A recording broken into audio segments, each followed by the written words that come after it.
Hi, I'm Pat from Pat's Path Predictor, and these are some tips and tricks on what to do when you're stranded on a highway.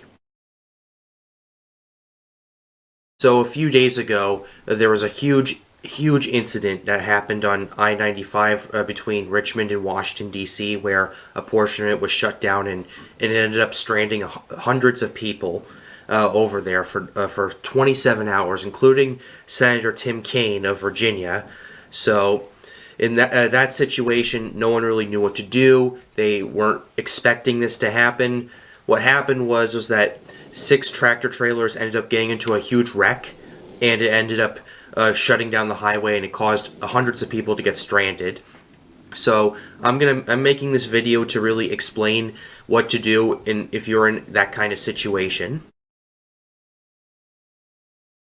If you absolutely have to go out when it's snowing and everything, you need to make sure you are prepared. You need to check your antifreeze levels, check your brakes, check your battery and ignition systems in case you get stranded. Check your exhaust system, check your fuel. A good rule of thumb is to always start with a full tank of gas, but make sure your tank of gas is at least half full and everything, because it is winter, it is snowing, it is cold. You don't want your fuel to freeze, and you don't want your car to not start.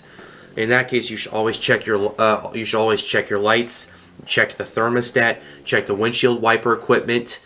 Make sure you check all those things before you go.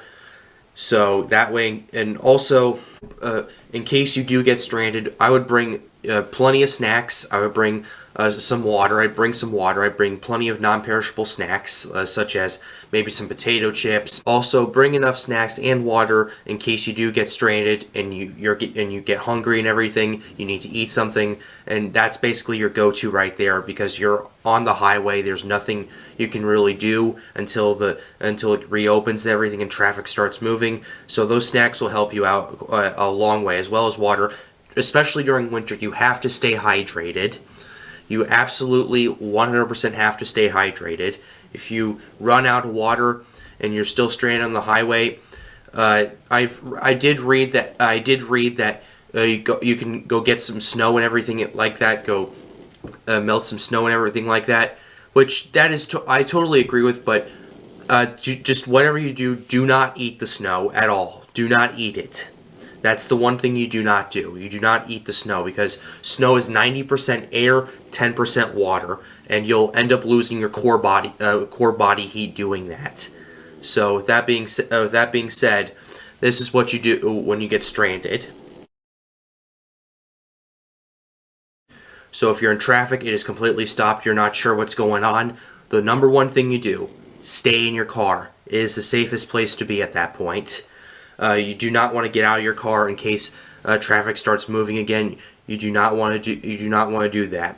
If you are stuck for more than 30 minutes, contact your local highway patrol and let them know what's going on. Say, hey, we're not sure what's going on here. Traffic is completely stopped. We don't know what to do.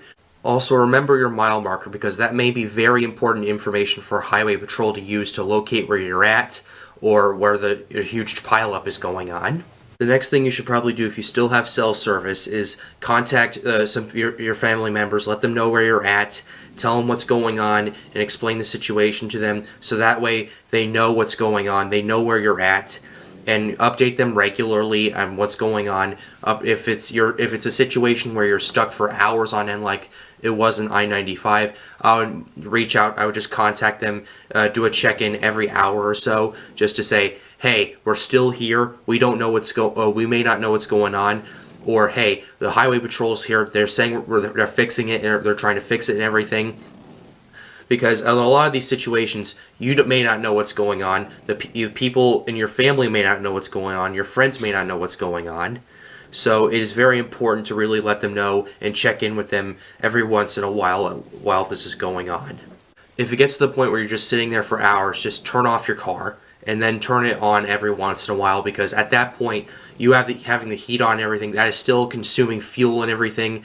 And if you're getting below that half tank of gas, you might need that in order to get to your destination at that point, because if you're sitting there for hours on end and you're still having the heat blaring and everything like that, because of the because and everything. It's going to consume your fuel tank. So after that, at that point, just turn your car off, keep it off for a while, turn it on maybe every 20 minutes or so, and keep it on for about 5 or so minutes just to help preserve fuel at that point in case you run out. Also, a side note, while you're stranded here, please keep your seatbelt on. That may be important. Even if you're stranded in traffic and everything, accidents can still occur, and those seatbelts are there to ensure your safety. After the whole ordeal is over, and once the traffic starts moving, and you've pretty much if you're low on gas, run to the nearest gas station, fill up your tank to a full tank of gas, because even if it's a short trip, anything can happen. Another accident can always occur. So the number one thing you should do, just find an exit, find a gas station, and just fill up your tank, especially if it's down below that half tank line, and if you had to use that during your ordeal to basically just keep yourself warm and everything like that. And then just drive very carefully. While you are driving, drive at the normal driving on a highway. You drive a few car lengths. I would stay even further behind. For example, if you're 5 car lengths behind someone regularly, I would be like 8 car lengths behind because of especially during winter weather and everything like that. So with that being said, that's pretty much what to do when you are stranded, like what happened on I-95. With that being said, I hope these tips helped you out at least to a little bit. Now, if you want some more tips, I'll link them below in the description, and you can visit them. With that being said, that's going to wrap up this video.